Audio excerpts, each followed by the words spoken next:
Hola, ¿cómo están? Nos da mucho gusto que nos acompañen en este largo fin de semana, porque muchas personas, nosotros no, porque somos muy trabajadores, bueno, nosotros tantito, pero es puente, ya saben que el lunes, pues quién sabe por esas cosas locas de los puentes que nunca acabo de entender, pues que es que no hay bancos, que no se trabaja. Entonces, miren, si quieren, vean este programa sábado, domingo o lunes para que pues les hagamos algunas recomendaciones de qué pueden ver.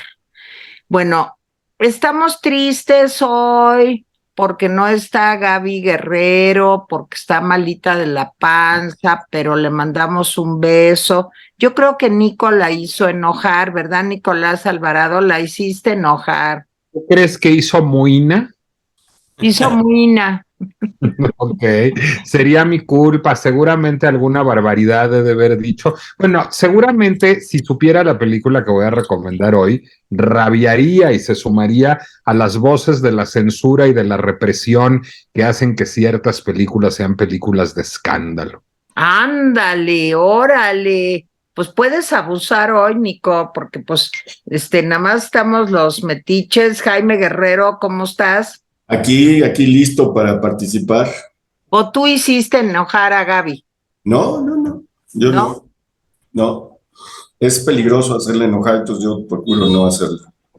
Es que se estaba disfrazando y la mera verdad no le quedó bien. No, no es cierto, está malita.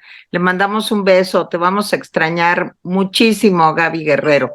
Pero Pues sí. aquí estamos los huerfanitos, bueno, en este caso el huerfanito Nicolás Alvarado y los metiches Jaime Guerrero y Tere Vale para recomendarles películas de qué tipo, Jaime.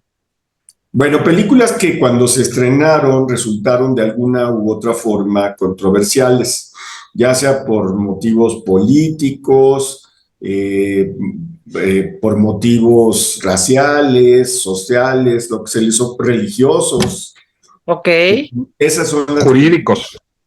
Sí, y vamos a recomendar películas que vale la pena ver para que ustedes nos digan pues cómo la ven. Ok. Bueno, Jaime Guerrero, ya que has dado esa explicación tan bonita y tan variada, creo que tienes el privilegio de empezar. El privilegio de mandar. Bueno, a ver, pues ya estoy aquí. Órale. Aquí estoy. Ya Bueno, se manifestó. ya me manifesté.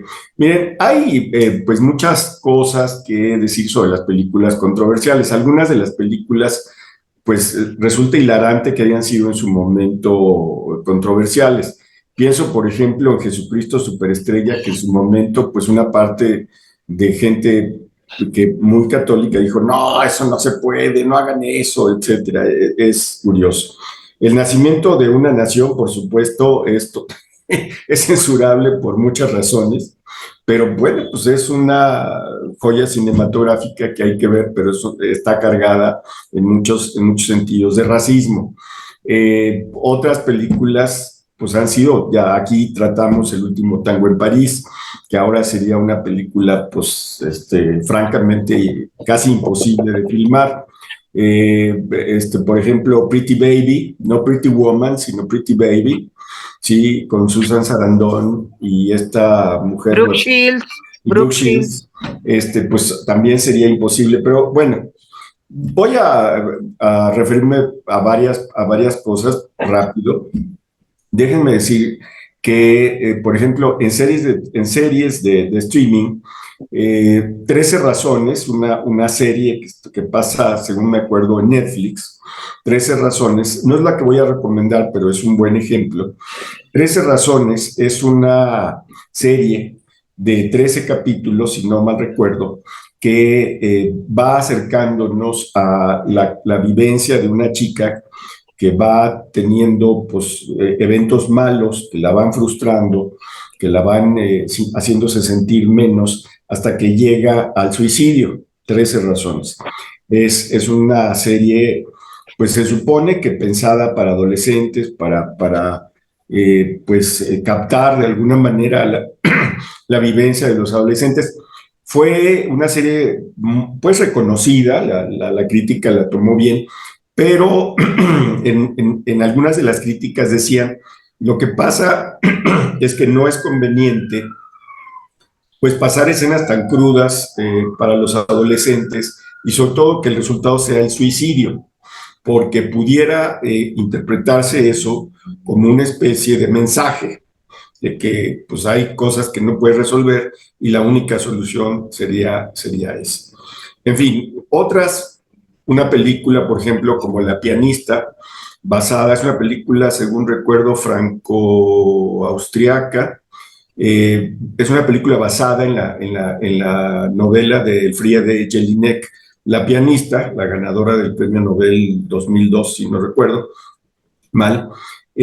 Yo leí el libro es un libro bueno, a mucha gente no le gusta Elfriede Jelinek, a mí me gusta, es muy dura, ella incluso personalmente es muy dura, en fin, y la película habla de una maestra de piano que es todo corrección y que pues se encuentra con un alumno que trata de seducirla.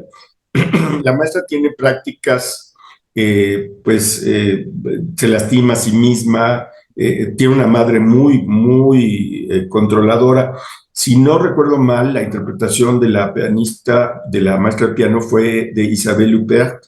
Si no recuerdo mal. No, sí recuerdas mal, porque no fue Isabelle Huppert, es esta actriz chaparrita, muy buena actriz. Ahorita te voy a decir el nombre, pero no fue Isabelle Huppert, ¿La pianista? la pianista. La pianista es Isabelle Huppert. ¿Están seguros? 100% seguros. Pues yo recordaba que sí, Teresa. No, no, bueno, total. pues entonces, pues Sí, es... era Erika. La Tienen mamá, razón, me la mamá, confundí con el piano. Ay, no, nada que pero ver. y la mamá pues era Annie Girardot, entonces esa era, se supone que era una mamá muy controladora, y bueno, la maestra le propone a su alumno, eh, pues que tenga una relación sadomasoquista, el alumno no lo acepta, termina violándola. Esa película pues ganó muchos premios, la crítica la trató bien, pero también decía, pues, ¿cómo plantea eso una mujer mayor de edad? En el libro, si no me recuerdo, el chico tenía 15 años. Quien crea, bueno, en fin, tenía que ser de Europa, no les gustó en muchos países. Bueno, pero yo voy a hablar de una película que se llama Irreversible. Es una película francesa de 2002 que fue dirigida por un cineasta argentino que vive en Francia y que estudió cine en Francia, Gaspar Noé, que déjenme decirle que Gaspar Noé es un tipo pues muy controvertido. Varios de sus filmes y ¿cómo se llama? Cortometrajes han sido incluso censurados. Tiene uno que se llama Carne, de un carnicero con escenas pues muy crudas, muy duras. Este es un carnicero de caballos. Estamos hablando de Francia, en donde la carne de caballo, pues hay escenas en donde combina pues la evisceración de un animal con la muerte de alguien que cree que violó a su hija. En fin, es un director pues reconocido, pero es un director muy controvertido. Irreversible es una película francesa muy controvertida. Está protagonizada por Mónica Bellucci, que está bastante bien en la cinta. Vincent Cassel, yo no me acuerdo si entonces era su marido, creo que sí, pues que es de 2001-2002. Entonces, se supone, la cinta gira en orden, en reversa. O sea, termina con una escena, con la escena de la violación, si no recuerdo mal, y va hacia atrás, la narración va hacia atrás. Son 13 cuadros también, 13 cuadros, sí, y el argumento es este. Son dos hombres, Marcus y Pierre, que uno es el novio de esta mujer, no me acuerdo cómo se llama Mónica Bellucci en la Alex, de Alex, y otro fue novio de Alex. Entonces, como a Alex la habían violado, Marcus y Pierre buscan al culpable para matarlo. Bueno, ¿Por qué fue controvertida esta película? Fue controvertida por dos razones. Hay escenas muy explícitas del asesinato y muy explícitas de la violación. Incluso parte de la crítica es, sí, entendimos desde el principio que era una violación, no tenía que explayarse tanto a través del tiempo, porque además hay todo un montaje de violación, pues muy creíble, o sea, esa parte es así. Y bueno, pues la película tuvo detractores muy fuertes, en algunos países se prohibió. Yo no recuerdo, aquí no se prohibió, aquí la pudimos ver en el cine, pero en algunos países, pues simplemente la escena de la violación y la escena gráfica del asesinato, pues les pareció muy mal. Curiosamente, a pesar de que la crítica la trató bien y hubo muchos argumentos en contra, pues resulta que la película se ha vuelto una película de culto, es decir, una película que pues es importante verla, irreversible. A mí es una película que pues sí me pareció eh, muy sórdida, sí es una película muy sórdida, pero es una película, yo creo que pues es un tipo de cine a lo mejor necesario. Y yo les voy a decir algo, a lo mejor tenemos que dejar de pasar tanto ciertas escenas por el salón de belleza. Pero bueno, el problema el asunto es este. ¿Qué debemos decir cuando tratamos de montar un hecho en la literatura o en el cine? Si somos muy exactos, a lo mejor somos demasiado crudos y a lo mejor estamos haciendo propaganda de algo que queremos condenar. Y si no somos demasiado exactos, a lo mejor estamos escamoteando la crudeza de las cosas que pasan. No es lo mismo, por ejemplo, decir que hubo pues, un asesinato, nada más mencionarlo, a pues recrearlo. Es una discusión que los creadores y el público tiene. Hay público que simplemente dice, no, pues si hay esto yo no la veo, y si no es de Hollywood tampoco la veo. Pero en fin, esa es una discusión irreversible, pues es una película que, pues si a ustedes les escandalizó el último tango en París, esta les va a parecer también más fuerte.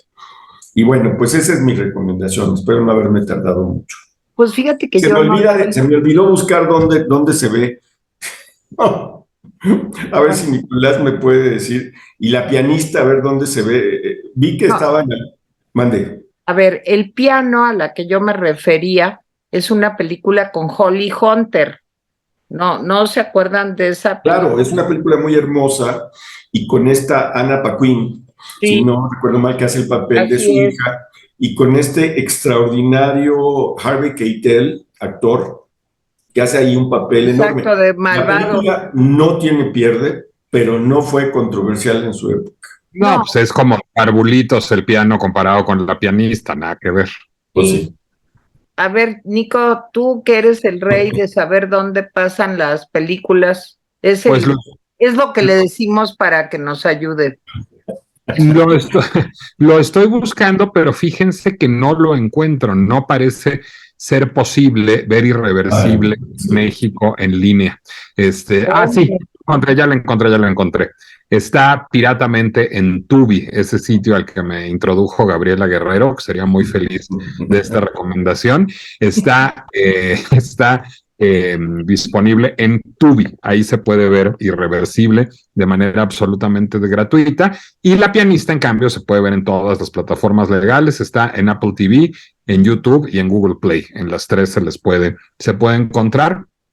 Yo las vi ambas, por supuesto.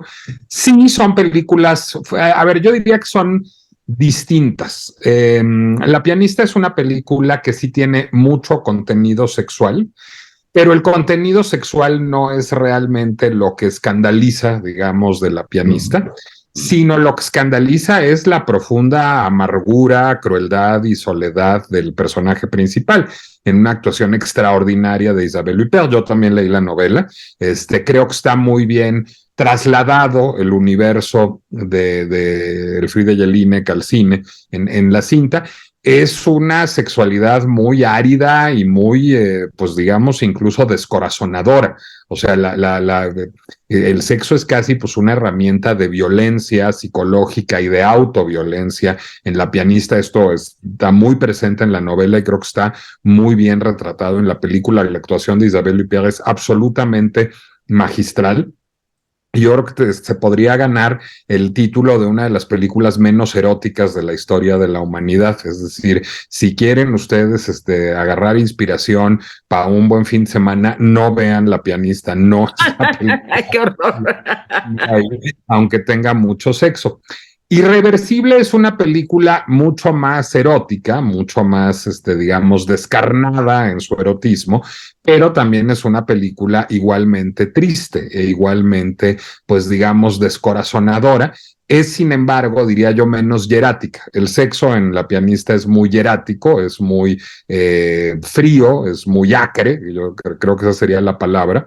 En cambio, el sexo en Irreversible es absolutamente descarnado, delirante y dionisiaco. Tampoco es una película particularmente sexy, pero es una película que diría yo que nos lleva más hacia la angustia de muerte. Yo creo que ¡Ay, qué horror! es por ahí, digamos, en el encuentro, digamos, entre Eros y Tánatos, en aquello que bien llamaba Georges Bataille la muerte chiquita, o sea, el orgasmo, pues yo creo que Irreversible se sitúa ahí. Es una película, yo diría, más difícil de ver que la pianista, porque La pianista es una película fría y seca, digamos, hierática, e Irreversible es una película grotesca y desmesurada.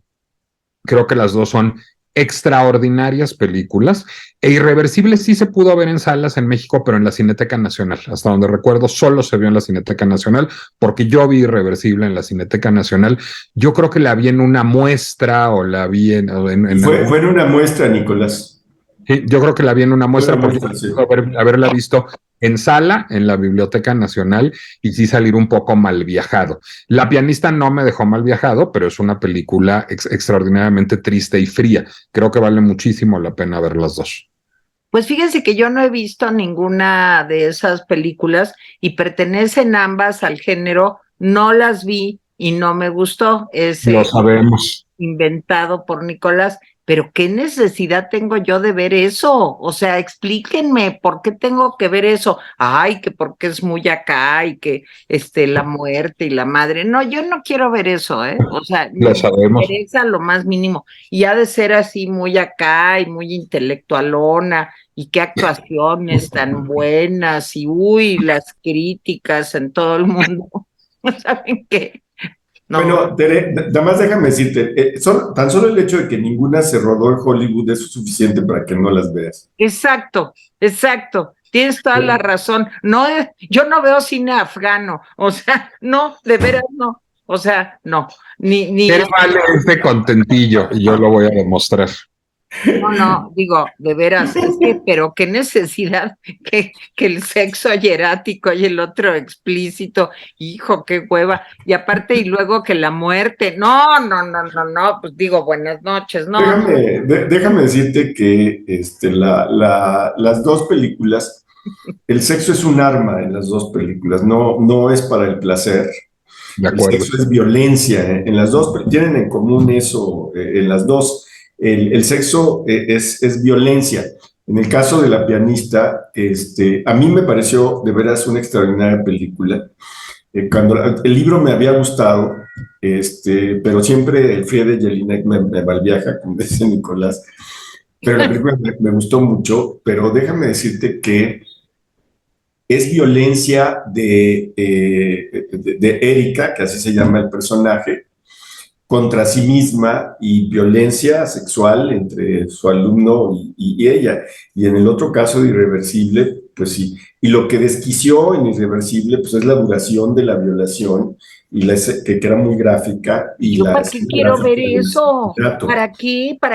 Por eso, pero la discusión, las profundidades la discusión es esa. cuando hacemos cine, recreamos las escenas o solamente las simbolizamos, las pergeñamos. Si las recreamos, estamos siendo demasiado brutales y haciéndole propaganda a algo que queremos condenar, o si no lo hacemos, estamos siendo pues demasiado, ¿cómo podríamos decir? Si nada más lo mande. Mojigatos. Mojigatos, de alguna manera. En fin, pero bueno, vean las dos películas, en serio, valen la pena las dos, aunque sea por desintoxicación de Hollywood, vale la pena leer. Si ustedes leyeron Alfred Jelinek y no han visto esta película, véanla, ¿sí? Irreversible, pues es una película que yo sí creo que vale la pena verla. Ese libro que recomiendan también pertenece al género, no lo leí, no me gustó. Lo sabemos. Bueno, pues es todo.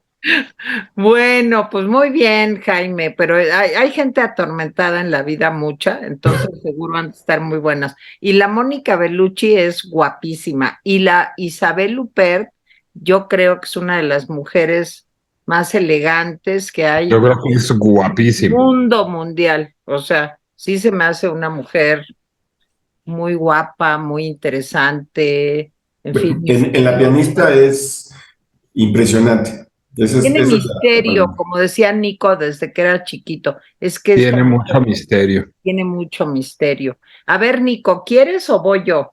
No, yo quiero demostrar que Tere Vale miente. No es cierto. Por supuesto que miente, porque voy a recomendar una película intelectualona, como dice ella, no hollywoodense, llena de sexo triste y neurótico, que es una de mis películas favoritas porque me la enseñó mi mamá. Híjole, me ya puso no me quemes, por favor. Me puso a ver Blow Up y a partir de eso se volvió una de mis grandes obsesiones y encarna exactamente todo lo que dice Tere Vale que detesta del cine. Es decir, es de un director europeo, tiene sexo triste y neurótico, es compleja, tiene el fantasma de la muerte dando vueltas todo el tiempo, acaba mal y de manera no concluyente. Y solo hay una cosa en la que sí podría ajustarse a los cánones presuntos de Tere Vale, que es medio hollywoodense. Cuando digo es medio hollywoodense es, su lenguaje no es hollywoodense, su director no es hollywoodense, no fue filmada en Hollywood, pero sí fue financiada por Hollywood. Y que haya sido financiada por Hollywood es lo que me lleva a recomendarla, porque esto me lleva a postularla como probablemente la película más controversial de todos los tiempos, al menos en términos jurídicos, y ahí va la historia. Bueno, la película es Blow Up, es una obra maestra que nunca hemos recomendado explícitamente aquí, pero ya hemos mencionado, es una película de 1966 de Michelangelo Antonioni. Michelangelo Antonioni es un director italiano del que también ya hemos hablado, que había, pues digamos, construido una filmografía cada vez más interesante, cada vez más compleja en su Italia natal a lo largo de los años 50 y que llegaba a los años 60 con una trilogía de obras maestras que también le gustan mucho a Tere Vale y que también vi por su recomendación, o una tetralogía, mejor dicho, que son La Noche, El Eclipse, La Aventura y Desierto Rojo. Oscilo entre trilogía y tetralogía, porque digamos que La Noche, El Eclipse y La Aventura sí son, o mejor dicho en este orden, La Aventura, La Noche y El Eclipse sí constituyen una tetralogía, digamos, incluso formalmente y temáticamente muy conectada, y Desierto Rojo es como el D'Artagnan de esa tetralogía, es decir, es como la que es, pero no es. Es a color, es más social que psicológica, sin embargo pueden ser leídas como una tetralogía. Esas películas las hizo con su actriz fetiche, con Mónica Vitti, una de las grandes bellezas de la historia del cine, yo diría que una actriz subvalorada, yo creo que era mucho mejor actriz de lo que la historia le concede. Y era bueno, ya se había ganado Venecia, Cannes, Berlín, Oscar, esa película extranjera, es decir, era pues el director europeo hot, o uno de los, digamos, junto con Fellini probablemente, de aquella época en que el cine italiano estaba en la mira del mundo.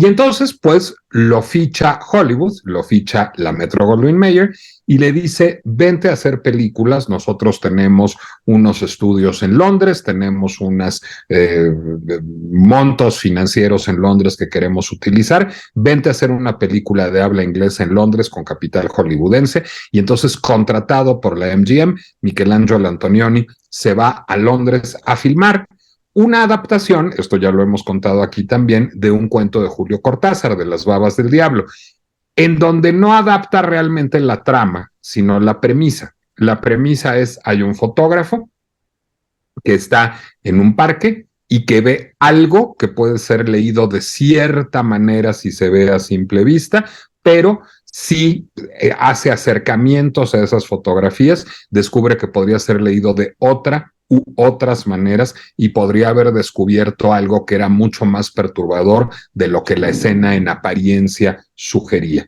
Y un detalle adicional de la fotografía que no está en el centro del cuadro, digamos, que no está en el foco, arroja información adicional sobre esto.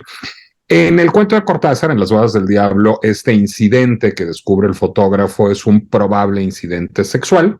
En Blow Up, la película que deriva Michelangelo Antonioni del cuento de Cortázar, coescrita con Tonino Guerra, uno de los grandes guionistas del cine italiano, guionista de Antonioni y guionista de Fellini, es un incidente criminal, un posible asesinato. La película, bueno, pasó por muchos avatares en términos de casting, no sé si ustedes sepan esto, pero originalmente se suponía que Blow Up la iba a protagonizar Sean Connery, que hubiera sido una de las peores decisiones de la historia del cine, porque el personaje que finalmente encarnó David Hemmings es el anti-Sean Connery, es decir, es un hombre muy atractivo, muy guapo, muy seductor, pero en la antítesis, digamos, de la hipervirilidad de Sean Connery, que hubiera venido muy mal a un tono de una película como Blow Up. Es decir, David Hemmings era un hombre chaparrito, delgadito, muy blanco, muy rubio, y con una cara de triste que no podía con ella, digamos.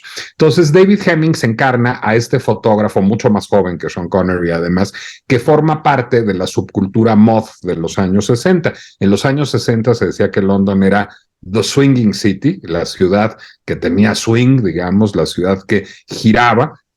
En efecto, era el epicentro de la cultura contemporánea, del arte contemporáneo, de la moda, de la música, del teatro, y David Hemmings, de la fotografía, y David Hemmings encarna un fotógrafo que está imbuido en esa cultura, que se viste como se vestía uno en esa época, con botines, jeans blancos, un saco de terciopelo, tiene un MG convertible, tiene toda la onda del universo, David Hemmings, se la pasa retratando a las mujeres más hermosas del mundo, es un fotógrafo de modas y aparecen como modelos en el primer shooting Jean Shrimpton, Verushka, las grandes modelos de aquella época con un vestuario loquísimo que rinde homenaje como entre a Paco Rabanne y a René Courrèges.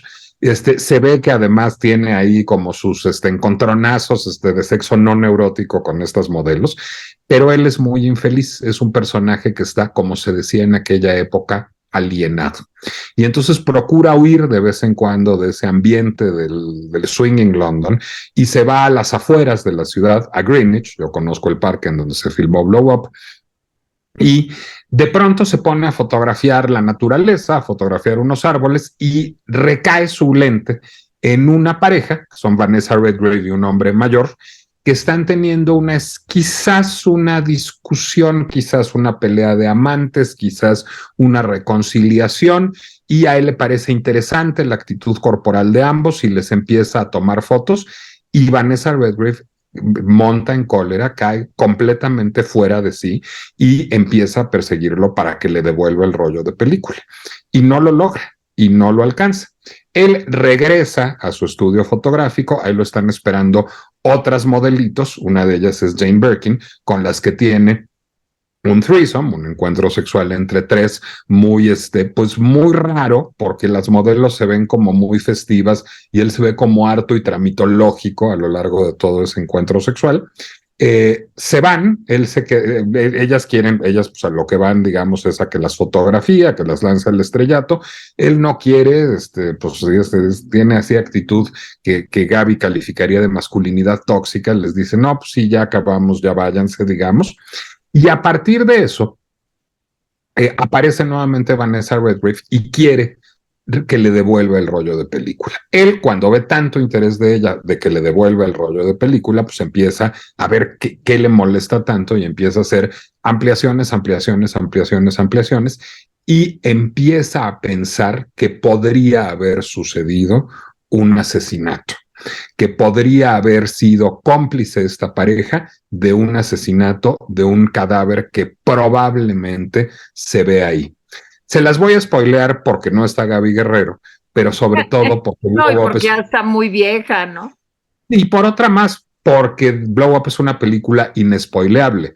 Es decir, ¿ustedes creen que hubo un asesinato? ¿Ustedes creen que no hubo un asesinato? Pues eso no se sabe. O como dijo, ya no me acuerdo quién, a lo mejor hasta lo dije yo, el único crimen que se comete en Blow Up es el asesinato de la realidad. Se me hace que la frase es mía y es buena. Es muy buena. Si no es mía, entonces se la robé a alguien y me disculpará quien la haya acuñado. Es decir, lo que sucede es que él regresa, se encuentra el cuerpo, pero no lleva su cámara. Y entonces se angustia mucho, va a un concierto de rock, en donde tocan, por cierto, los Yardbirds, la primera banda de Eric Clapton, va a una fiesta en donde se consumen muchísimas drogas, regresa al parque con su cámara y el cuerpo ya no está. Y el final, que es una de las grandes secuencias de la historia del cine, creo yo, es en una de las canchas de tenis que hay en ese parque de Greenwich, en Myron Park. Hay un grupo de mimos que han estado apareciendo a lo largo de la película de vez en cuando, que están, pues digamos, como haciendo un performance en el que juegan tenis sin pelota. Y entonces de pronto hacen como que se les va la pelota, como que se les vuela de la cancha. Y David Hemmings decide, pues digamos, honrar el pacto de la realidad como constructo y devolverles su pelota imaginaria para que sigan jugando tenis. Y cuando les devuelve la pelota imaginaria, la banda sonora nos hace ver que en efecto, al él honrar el pacto de la realidad como constructo, los mimos tienen nuevamente una pelota de tenis y se oyen los ruidos, los sonidos de un partido de tenis al final. Es una obra maestra, es una película absolutamente perturbadora y triste, al mismo tiempo es una película enormemente glamorosa y seductora, y la tensión entre estas dos pulsiones de la película es verdaderamente notable. Y ahí les va porque fue una película tan controversial. Bueno, la película era una producción de un estudio hollywoodense, de la Metro-Goldwyn-Mayer, y como todos los estudios hollywoodenses hasta 1966, MGM tenía que someterlo al Código de Producción de Estados Unidos, es decir, al Production Code, que era la oficina de censura cinematográfica de Estados Unidos. Se habían relajado un poco las normas de la censura para 1966, pero no del todo. Seguía teniendo que tener un sello del Production Code de una película para estrenarse. Y bueno, pues entonces empieza a haber una negociación porque pues que hay mucho sexo y que hay muchos desnudos y que las jovencitas y que las drogas y que no sé qué. Y entonces después de un rato de negociar, MGM dice, esta película va a ser un hit. Yo no necesito un sello del Production Code para estrenarla en Estados Unidos. Y por cierto, Blow Up no se estrenó en salas de arte. Blow Up se estrenó en una corrida comercial en grandes salas. Y MGM dice, digamos, el jurídico de MGM lo que le dice, sí, nada más que si tú estrenas una película sin el sello del Production Code, entras en violación de tu convenio con el Production Code y nunca te van a volver a dar un sello para una película. Y lo que responde MGM es, ¿y quién dijo que la voy a estrenar yo? Entonces MGM crea en un minuto una empresa subsidiaria que se llama Premier Productions, financiada por MGM, con acceso a todo el aparato de distribución de MGM, y estrena Blow Up sin el logo de MGM y jurídicamente sin que sea propiedad de MGM, sino de esta subsidiaria que se llama Premier Productions, sin el sello del Production Code. todo Hollywood y todo el mundo, finalmente, toda la industria cinematográfica sabe que es una película de MGM y que MGM se inventó una triquiñuela jurídica para eludir la censura cinematográfica.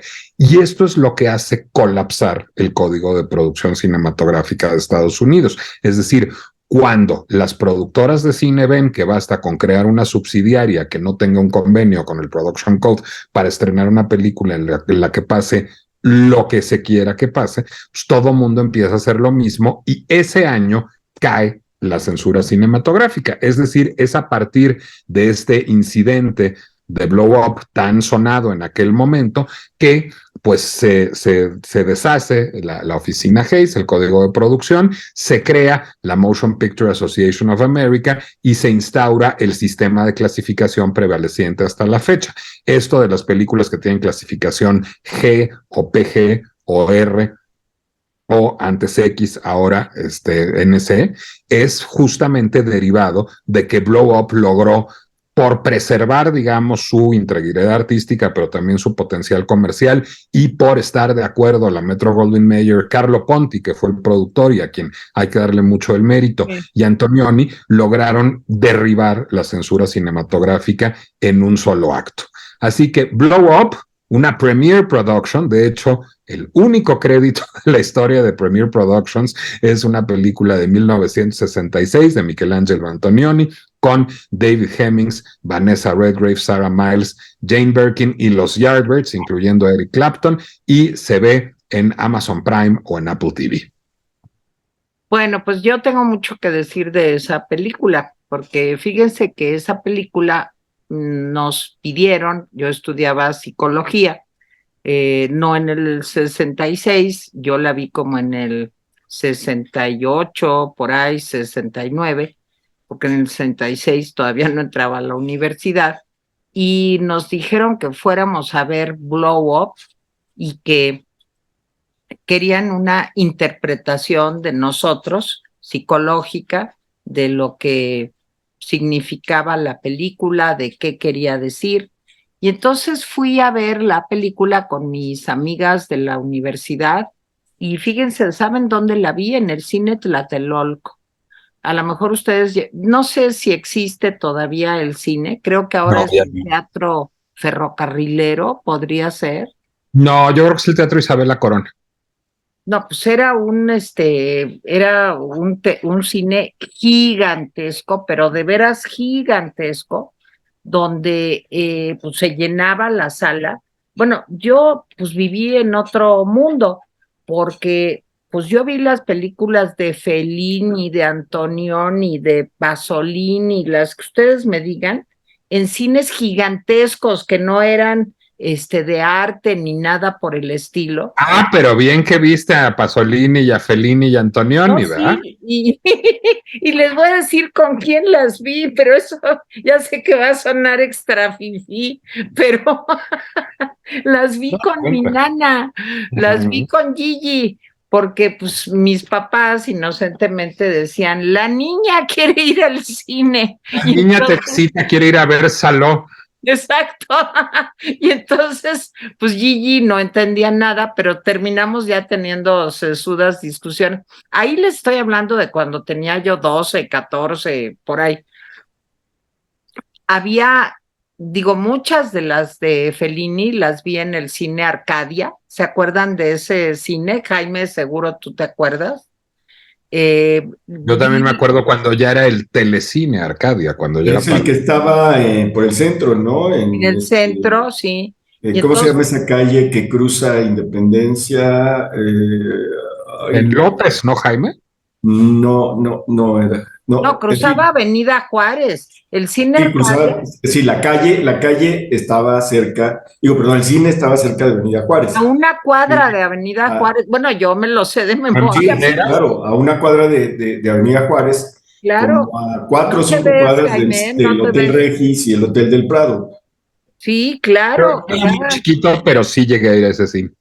No, no, pues yo dominaba el Arcadia, o sea, lo que te viene siendo la dominación de la Arcadia, porque pues ahí iba yo y ahí veía toda una cantidad de cosas loquísimas que yo creo que mis papás pues no sé si sabían bien, no sé, porque yo les contaba y ya no me acuerdo, pero bueno, qué buen. Yo he de haber visto Blow Up con mi abuela como a los 13 años, o sea que Sí, yo tampoco creo que creo que se sí. hubieran escandalizado. Sí, y bueno, esa película para mí fue muy importante porque por primera vez me enfrenté, pues, siendo muy joven y habiendo vivido muy poco, pues a la interpretación de algo muy complejo, pero me pareció fascinante. Y les voy a decir otra cosa que ustedes a lo mejor no saben. Fíjense que Jacobo Grinberg, ahora que lo he recordado tanto con el documental Todos. que se estrenó, en aquella época pues no había celulares, ¿verdad? Y entonces cuando sacábamos potenciales evocados del cerebro o cosas o un corte de un cerebro de una ratita, un corte histológico para ver qué había pasado y tal, pues lo que hacíamos era pues sacar fotos y nos metíamos a un cuarto oscuro que había en la universidad, revelábamos las fotos y a mí Jacobo me enseñó a amplificar, me enseñó a revelar las tinitas y primero aquí, y luego acá, y luego acá, y luego a colgarlas y esperar a que estuvieran las fotos para poder hacer el análisis. Entonces, ese mundo de Blow Up que salen muchas escenas, recordarán ustedes, de David Hemmings, cuando empieza a ver las fotos y entonces amplifica un pedazo y luego las cuelga y está verdaderamente asombrado de lo que está viendo, pues eso tenía mucho que ver con mi vida en aquellos años, porque yo hacía eso con Jacobo en el laboratorio. Entonces, para Nada mí más que fue con una. ratas y gatos, no con Jim Shrimpton ni con Berushka. No, no, bueno, asesinábamos animales, Jacobo y yo, digo, para decirlo horrible. Bueno, total, que sí fue una película que me marcó, es una película extraordinaria. Vanessa Redgrave, que yo sé que es el ídolo de Jaime Guerrero, yo creo que en esa película, si no recuerdo mal, ella es la primera mujer que hace un desnudo frontal en una película. Eh, Bueno, digamos, ya en la era moderna, sí, Hedy Lamarr ya había hecho un desnudo frontal, pero sí, bajo el claro. agua, en éxtasis, en 1930, pero digamos, o sea, en la revolución sexual, pues, cuando se rompe la censura cinematográfica, y esto es lo que hace tan importante Blow Up, es con Vanessa Redgrave en esta película. Sí, y fíjese que yo lo que saqué de conclusión de esa película tan extraña en aquella época, que yo era tan joven e inexperta, pues a lo mejor es que la vida no vale nada, porque lo que yo saqué en conclusión es que este hombre se da cuenta de una cosa que luego en neurología y en neuropsicología se sabe, y es que tu realidad vale tanto como la realidad.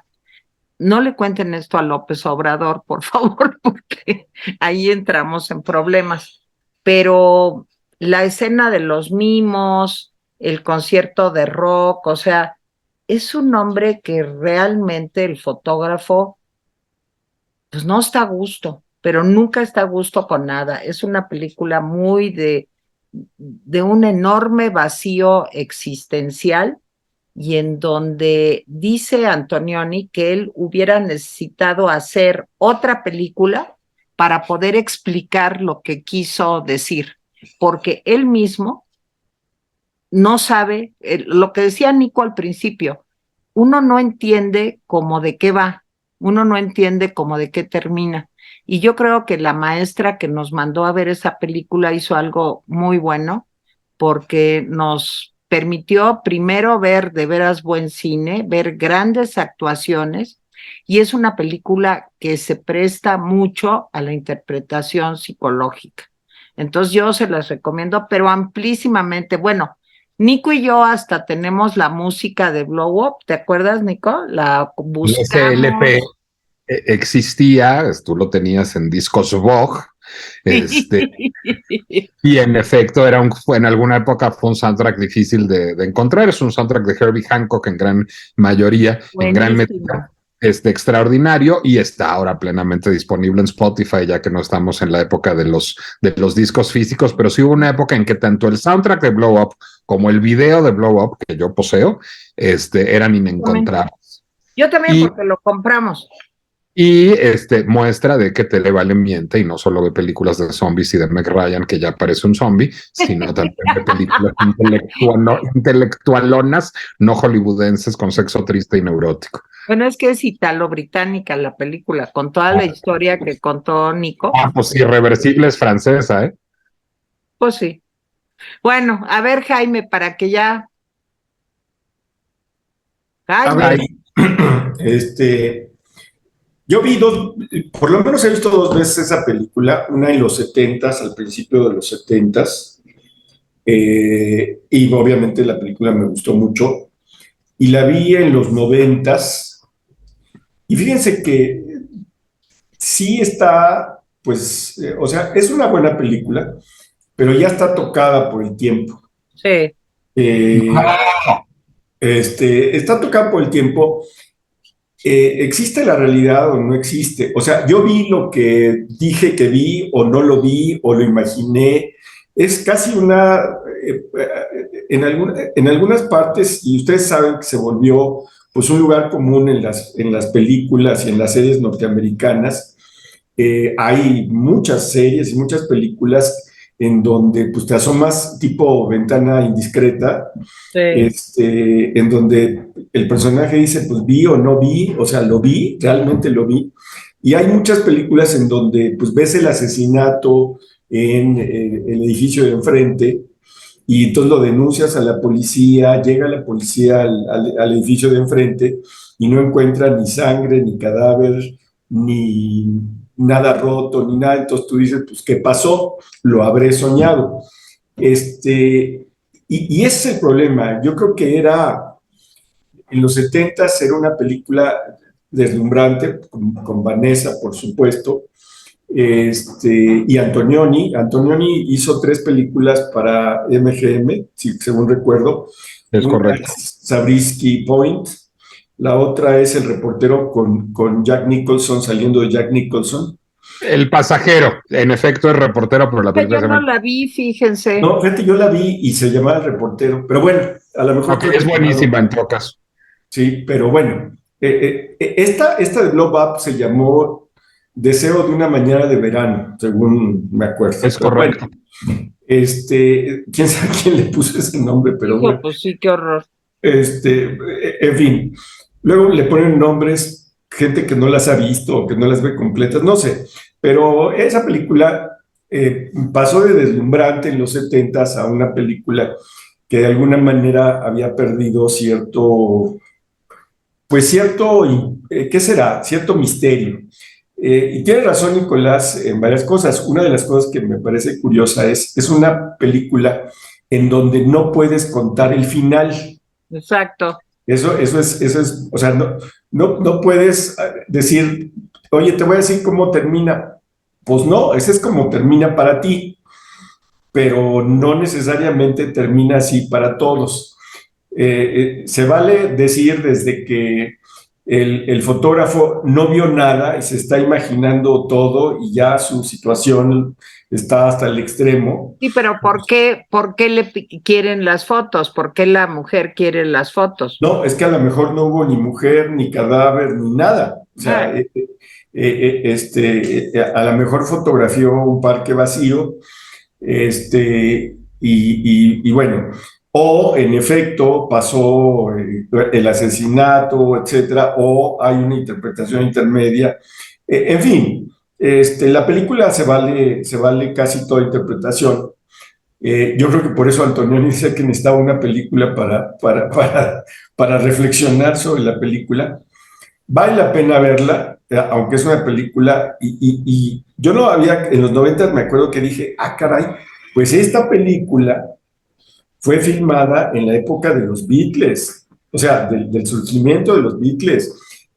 cuando Twiggy estaba en la cumbre de su popularidad, cuando se empezaba a filmar Los Vengadores, no la serie de Marvel, sino Los de veras, que no me los cagaron. de veras, Diana Rigg y Patrick McNee.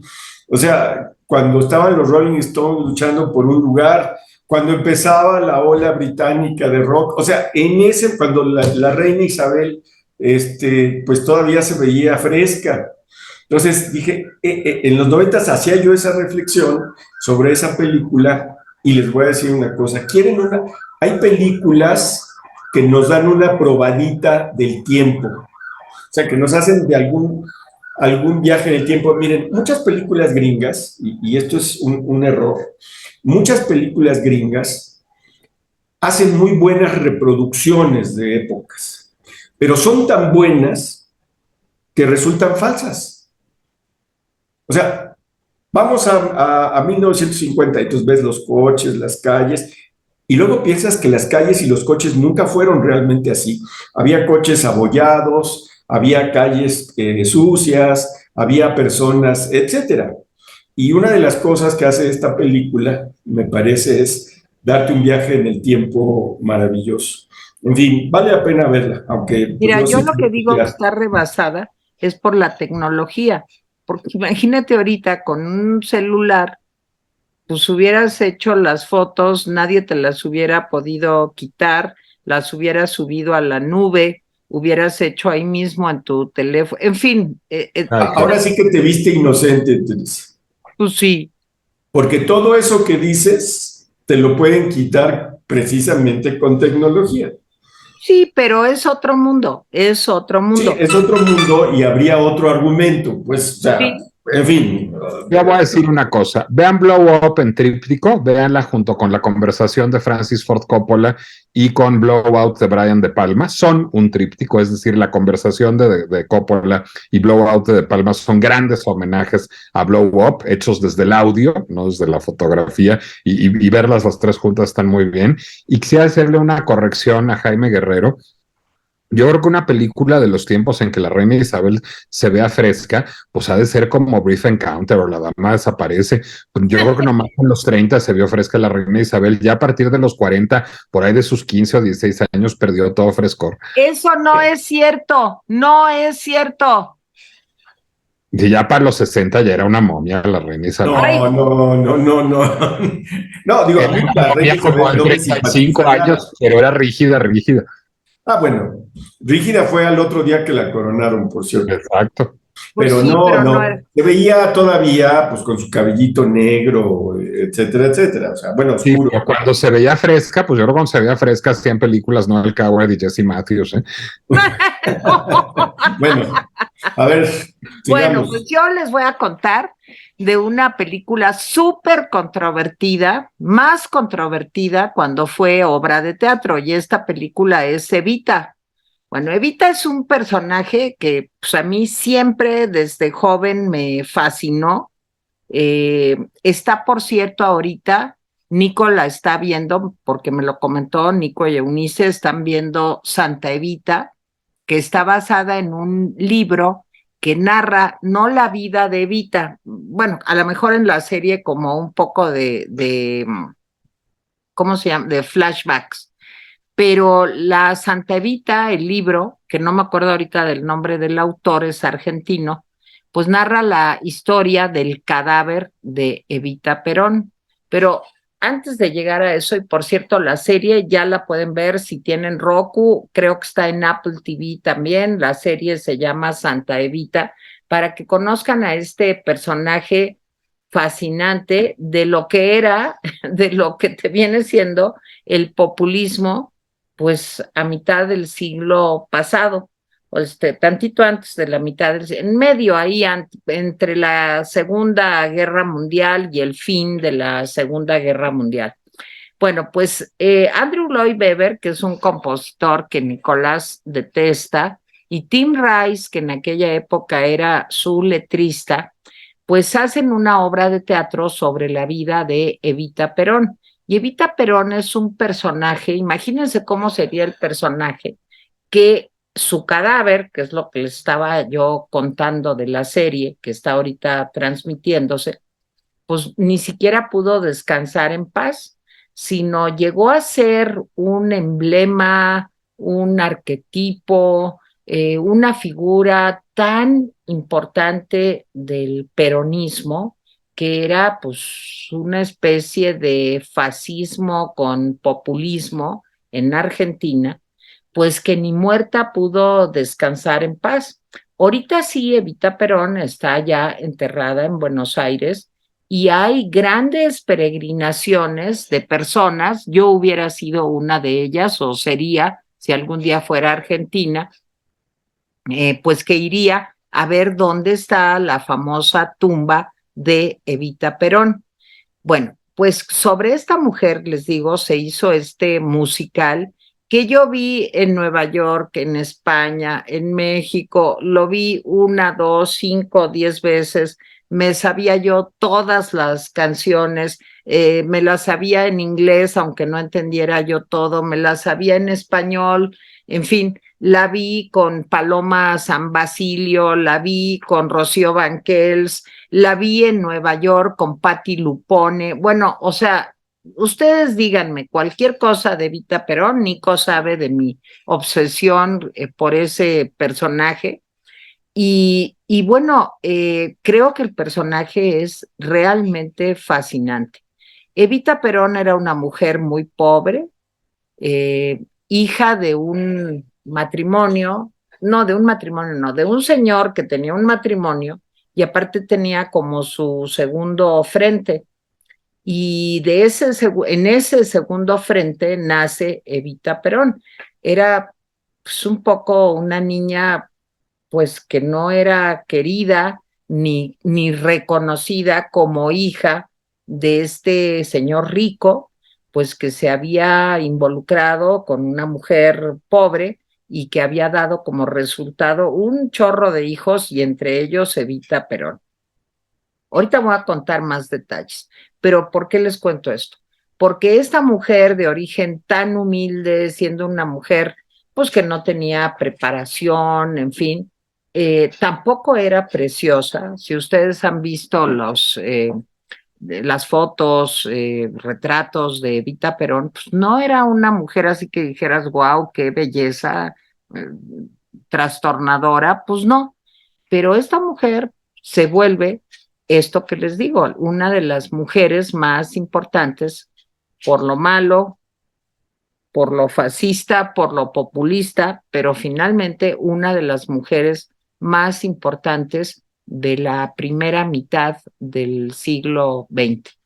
Entonces, bueno, cuando se estrena la obra en Inglaterra, el musical, pues hay muchísimo revuelo porque hasta donde me acuerdo, cuando se estrena el musical, en aquellos años, aunque estaba un poco de capa caída el peronismo, no como ahora, que otra vez está arriba, pues hay muchas críticas porque el musical la muestra como una mujer terriblemente ambiciosa, terriblemente inteligente, capaz de todo por hacerse del poder y que de algún modo viene a ser también el arma secreta de un dictador, que es un militar y que es Juan Domingo Perón.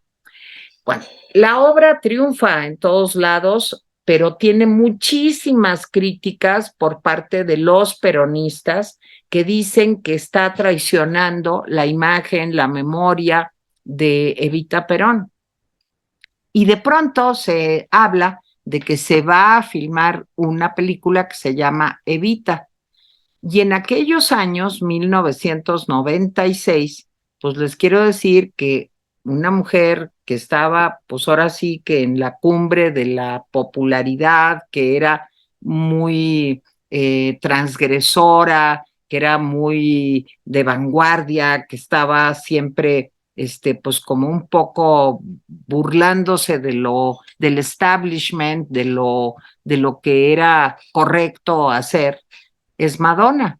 Y Madonna, desde que dicen que van a filmar la película, Alan Parker, dice, pues yo voy a ser Evita. Entonces hay muchas críticas porque dicen, híjole, ya hicieron el musical, ya triunfó en todas partes y ahora van a hacer una película con Madonna interpretando a Evita, bueno, horror. Y Evita además, Evita no, Madonna se pone terca y dice que el narrador de la película, porque tanto en el teatro como en la película hay un narrador al que le dicen Che. Quién sabe si es Che Guevara, aunque supongo que hay ahí un guiño a esta figura tan controvertida también. Pero Evita dice, pues el narrador que hace el papel del Che, que canta muchísimo, ahorita les digo que es casi una ópera, Evita, pues tiene que ser Antonio Banderas. Y decían que era que porque a Madonna pues le gustaba mucho Antonio Banderas físicamente y que pues ella pues se lo quería merendar. Y finalmente, después de hacer muchos castings y buscar gente y tal, pues todos nos sentimos muy sorprendidos cuando vimos a Antonio Banderas cantando. A ver, les voy a decir esto. Evita es una ópera, o yo no sé si seguro Jaime y Nico, que les gusta mucho la ópera, me podrán decir si estoy en lo correcto o no, porque no tiene casi parlamentos. O sea, no es de que hablan tantito y de pronto cantan. Toda la obra es cantada. Tiene algunas pequeñas frases por aquí y por allá, pero toda es cantada. Ahora que Madonna canta, pues sí, canta y cantaba muy padre, pero Antonio Banderas, pues no, yo no sabía que tuviera esa voz. Sin embargo, lo hace y lo hace muy bien. A mí, la película que fue muy controvertida también cuando se estrenó, decían que era mala, malísima, que cómo habían podido contratar a Madonna. Y en el fondo lo que había era mucho rechazo, unos a favor y otros en contra, porque Evita polarizaba como buena populista, eh, pero muchos decían, no, es que ¿cómo le van a dedicar un musical a una mujer tan manipuladora, tan ambiciosa y tan perversa? Y por otro lado, los fans de Evita Perón, que todavía los hay, pues decían en el 96, sí, pero está desfigurada la verdadera personalidad de Evita, porque es Santa Evita, madre de todos los descamisados de aquella época, que eran, digamos, como los trabajadores, la clase popular de Argentina, a la que Evita supuestamente consagró su vida, pero bueno, ya saben, eh, las historias que hemos vivido de todos los populistas, tiene una fundación en donde hay malversación de fondos, hay una manipulación de masas terribles, se miente con descaro. Ella siempre fue rechazada además por su origen humilde, como les estaba yo contando, por los oligarcas de aquellos años que la ven como una arribista, a pesar de que es una mujer muy elegante. Les quiero decir que si ven las fotos, no es preciosa, pero es una mujer que se refina, que se arregla, que se viste luego con los mejores modistas del mundo en su gira por Europa, pues a regañadientes, pero la reciben sobre todo dictadores, ¿verdad? Digo, Franco, pues ahí se rinde a sus pies con Evita Perón. Y luego Isabelita Perón, cuando muere Evita, que muere de un cáncer muy joven, cuando Perón ya casi la hace vicepresidenta, pues cuando muere Evita Perón, Perón se casa con Isabelita Perón.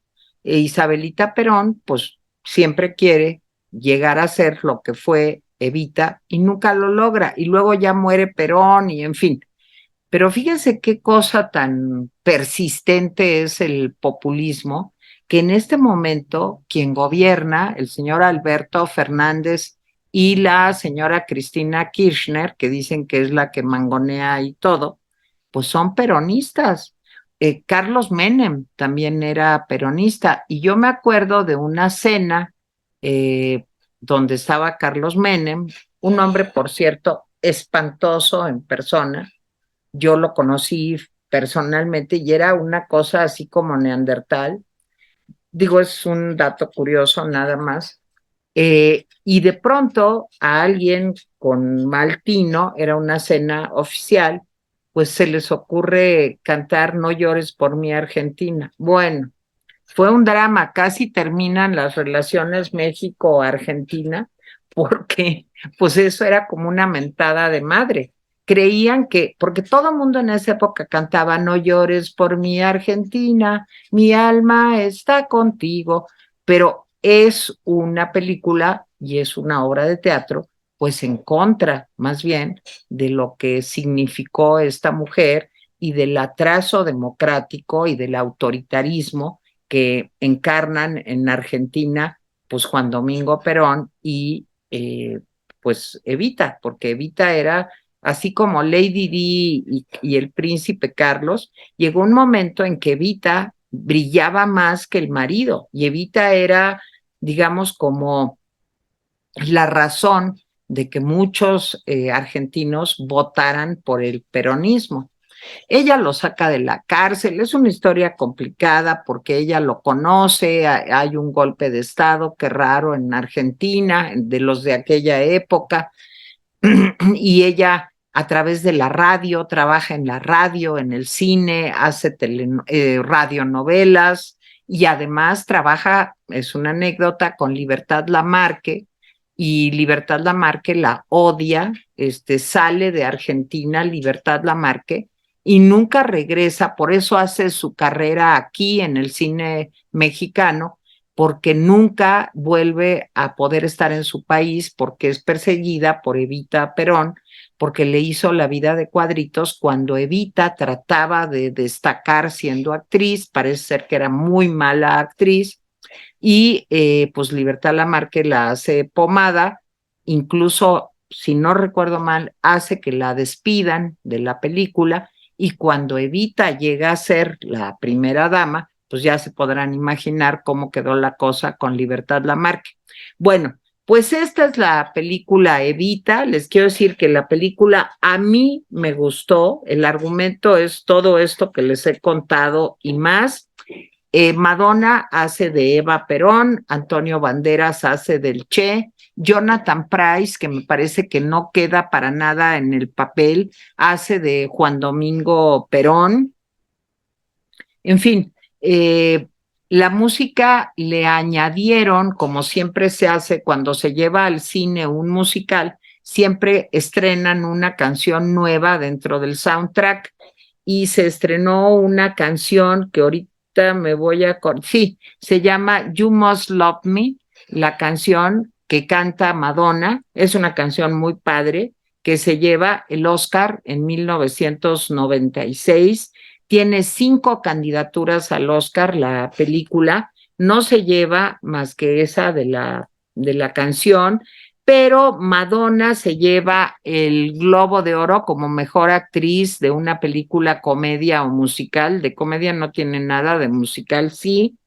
Y la canción también de Andrew Lloyd Webber y Tim Rice, que también es de ellos, You Must Love Me, también se lleva pues el Globo de Oro. Y en fin, a mí me gustó la película, creo que es un personaje súper interesante, y que Nico nos cuente tantito de Santa Evita, la serie que está pasando ahorita.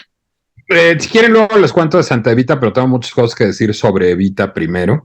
Sí. Porque yo creo que no es una película controversial, creo que era una película potencialmente controversial, que terminó no siendo una película controversial, en gran medida debido a las habilidades no actorales, que son más de las que se le reconocen, sino políticas de Madonna, que justamente salvó esta película de ser una película pues potencialmente inestrenable en Argentina, cuando menos. A ver, las fuentes son, y las recomiendo mucho, en el sitio de la revista Vanity Fair podrán encontrar los diarios de Madonna de la filmación de Evita, que son extraordinarios. Y hay un libro sobre Evita, con textos, es un libro fotográfico fundamentalmente, pero contiene textos tanto de Madonna como de Alan Parker, que, digamos, enriquecen mucho esta historia ya pergeñada por Madonna en estos diarios publicados en la revista Vanity Fair. La historia es la siguiente. A ver, Evita es un musical que está violentamente en contra de Evita. Es en efecto una ópera rock. ¿Qué es lo que define una ópera? Lo que define una ópera es, diría yo, habrá quien me lo discuta, pero es el uso de recitativo. Es decir, la historia se cuenta a partir de piezas musicales, de arias o de duetos o de tercetos o de cuartetos o de piezas corales, y los diálogos generalmente están, pues digamos, imbuidos de una música que no es melódica, pero que permite generar como una cama musical para todos los diálogos incidentales, como pásame la sal o qué horas son. Y esto en la ópera se conoce como recitativo. Evita está escrita con recitativo, es decir, tiene arias, tiene piezas para varios cantantes y tiene recitativo, lo cual la hace en efecto entrar muy bien en la definición de una ópera rock, que es lo que escribían fundamentalmente Andrew Lloyd Webber y Tim Rice, que son con Jesucristo Superestrella un poco los padres de la ópera rock. Evita era una figura extraordinariamente mal mirada en el Reino Unido, son británicos, y Evita se estrena muy poco antes de la Guerra de las Malvinas, en un momento de gran tensión política entre el Reino Unido y Argentina. Y el disco, que conoces bien, el disco de la ópera rock, que es previo incluso al estreno en el West End londinense, es un disco que dibuja a Eva Perón como una populista sin remedio y como una trepadora social. Es muy crítico de la figura de Eva Perón. El musical que se estrena primero en el West End de Londres con Elaine Page y luego se monta en Broadway con Patti LuPone y luego en efecto se monta en México con Rocío Banquels, es un musical también extraordinariamente crítico de la figura de Eva Perón, es decir, mantiene esta visión adversa a Eva Perón que tiene el disco originalmente. El musical es exitosísimo, se vuelve además un musical pues muy lucidor para muchas actrices en muchos países del mundo, y entonces desde muy temprano se empieza a hablar de una versión fílmica que en alguna época iba a dirigir Ken Russell, que en otra época iba a dirigir Oliver Stone. Oliver Stone, de hecho, es coautor de ese guión. Es uno, digamos, el primer tratamiento de ese guión en un tono muy estoniano, o sea, muy crítico de Eva Perón, es de Oliver Stone, y finalmente, por azares del destino hollywoodense, termina en manos de Alan Parker. Habían sido anunciadas también muchas mujeres como Evita. Estuvieron a punto de hacer Evita Barbara Streisand, Liza Minnelli, Olivia Newton-John, Meryl Streep, Michelle Pfeiffer, y finalmente el papel se lo gana Madonna después de escribirle una carta personal muy larga a Alan Parker argumentándole por qué ella debe ser Evita, y después de hacer, yo creo que la cinta de audición más cara de la historia del cine, que es el video de Take a Bow. Take a Bow, una canción de Madonna de un par de años antes del estreno de Evita, es una canción en donde ella sale prácticamente vestida de Eva Perón. Es el video del torero, que seguramente recordarán, pero ahí ella aparece casi caracterizada de Eva Perón y ella lo confiesa, ella filmó ese video con esa estética para convencer a Alan Parker de que ella sería la Evita perfecta. Bueno, a partir de esto, Madonna empieza a tener una relación de colaboración muy estrecha con Alan Parker y rehacen el guión de Oliver Stone. Y Madonna, digamos, un poco en un tono protofeminista y un poco por vanidad personal, lo que se esfuerza es por convencer a Alan Parker de que haga de Evita un personaje más empático, un personaje más complejo y menos, digamos, un retrato de una déspota populista, oportunista y trepadora. Y en efecto, la película es mucho más amable con Evita de lo que es el musical teatral o de lo que es la grabación original del disco. A partir de esto, bueno, pues el gran sueño de Alan Parker era filmar en el balcón de la Casa Rosada, es decir, que Eva Perón cantara no llores por mi Argentina en el balcón de la Casa Rosada auténtico. Buenos Aires ya no se parece al Buenos Aires del peronismo original. Una gran parte de la película está filmada en Budapest, que se parece más a cómo era arquitectónicamente Buenos Aires en aquel entonces, pero el balcón de la Casa Rosada tenía para Alan Parker un valor icónico. Y Madonna le dice, yo te lo voy a conseguir. Esto lo cuentan ambos en estos textos. Vamos a ver a Menem. Menem estaba no solo horrorizado por el musical que en efecto, como bien cuentas, detestaba, porque era muy adverso a Eva Perón y al peronismo, no solo muy presionado por un clamor público en contra de la idea de Madonna, recordemos que es la Madonna que acaba de hacer Blonde Ambition con los brasieres de cono de Jean-Paul Gaultier, Justify My Love con las fantasías omnisexuales representadas en un pasillo del Royal Monceau, el libro Sex, el disco Erótica, la película Body of Evidence, o sea, es la Madonna del hiperescándalo de principios de los 90, la que va a representar a la mujer que para el peronismo es una santa. Y finalmente, Madonna y Alan Parker y Synergy, la casa productora, mueven todas las influencias políticas posibles y consiguen una audiencia con Menem. Y de hecho, logran, después de esa audiencia, que un amigo argentino, un amigo común de Menem y de Alan Parker, los invite a su estancia, es decir, a su hacienda, a su rancho, a un asado con Menem. Y ahí es en donde Madonna le argumenta que a ella le parece que el musical es extraordinariamente cruel con Evita y que Evita merece ser redimida y que ella ha retrabajado el guión con Alan Parker para hacer el guión así, así, así, así, así, pero que no se le hará verdaderamente justicia en la cultura global a Eva Perón si no la dejan filmar en el balcón de la Casa Rosada. Y finalmente, con una discusión en el Congreso, es decir, con muchos problemas políticos, Menem le da el sí a Madonna, filma en el balcón de la Casa Rosada. La película, en efecto, es una película que tiene una visión muy matizada de Eva Perón y la película se estrena en Argentina, es un éxito. Y ahora, cuando Madonna da conciertos en Argentina, siempre incluye en el setlist No llores por mi Argentina, aunque en el resto de la gira No llores por mi Argentina no sea parte del setlist. Son muy famosas las incidencias de casi todos sus conciertos en que cada vez que Madonna canta en Argentina, canta No llores por mi Argentina. Creo que es una extraordinaria película, pero creo que es una película que la inteligencia política de Alan Parker y de Madonna salvaron de ser controversial. Y diría yo la inteligencia política de Menem también. Tienes razón, Nico. Fíjate que eso como que lo borré. Me fui más a la época del musical. El Pero musical sí, súper controversial. sí, pero fue súper controversial. Y tienes razón en lo que dice Madonna. Me acuerdo de las fotos de Madonna en la Casa Rosada, de Menem, en fin. Y Menem sí detestaba el musical, o sea, la obra de teatro. Jaime, pues no sé si viste Evita. A ver, solo diré tres cosas, rapidísimo. A ver, primera cosa, Evita es un personaje histórico del esnable, o sea, así, del De esnable. acuerdo. Sí, hacerla icónica de alguna manera es, bueno. Segundo, a mí la película se me hizo X. Y tercero, Madonna es una transgresora para las señoras de la vela perpetua.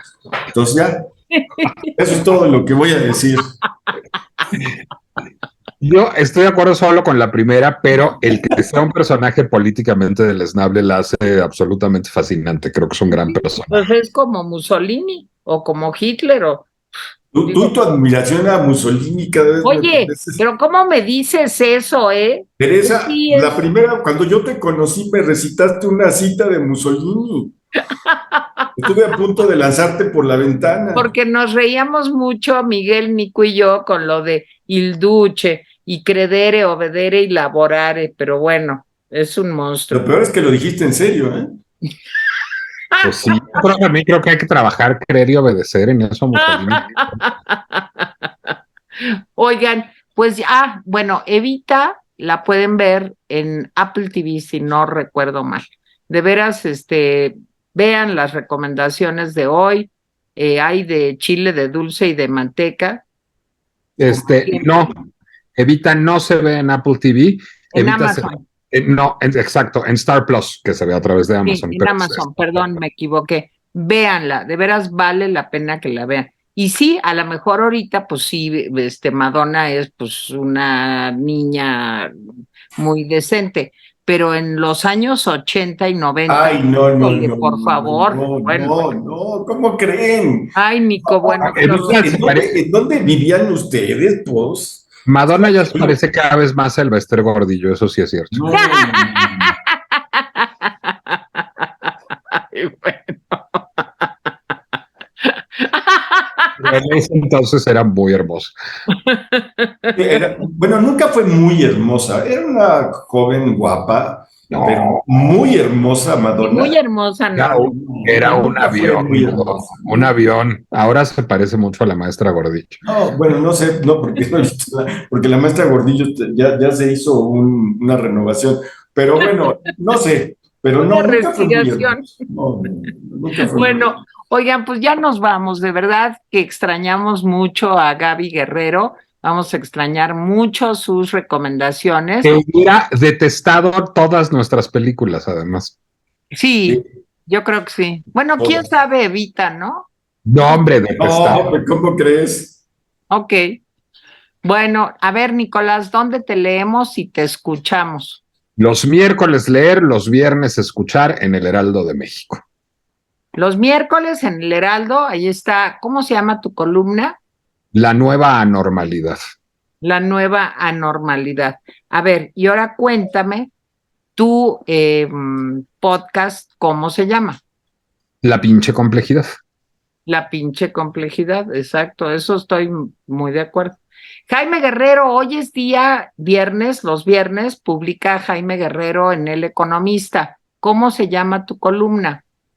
Se llama ¿Qué hacemos con la marcha del 13 de noviembre? Ok, eso me parece una gran pregunta. ¿Y ahora qué, verdad? ¿Qué sigue? Bueno, ¿Y a ti vale dónde la vemos, leemos, a mí escuchamos? me pueden ver en Etcétera todas las semanas. No, no te podemos ver, ahí te podemos leer. Pueden leer en Etcétera. Nos pueden ver aquí en el Rapidín, en el Rincón de la Orfandad. Nos pueden ver, me pueden ver los miércoles a las 9 de la mañana en Atypical y los jueves a las 10 de la noche en Hechas en México. Bueno, pues ya nos vamos. Que se mejore Gaby, Jaime, Nico. Ay, Gran fin de Gracias. semana. gracias, Bye. cuídense. Adiós.